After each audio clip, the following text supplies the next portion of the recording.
أعوذ بالله من الشيطان الرجيم.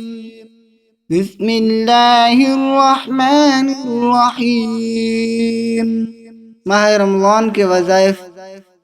رمضان شریف میں روزانہ نماز عشاء کے بعد 3 مرتبہ کلمہ طیبہ کا پڑھنا بہت افضل ہے.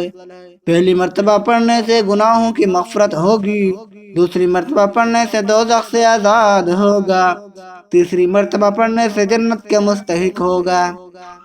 لا الہ الا اللہ محمد رسول اللہ.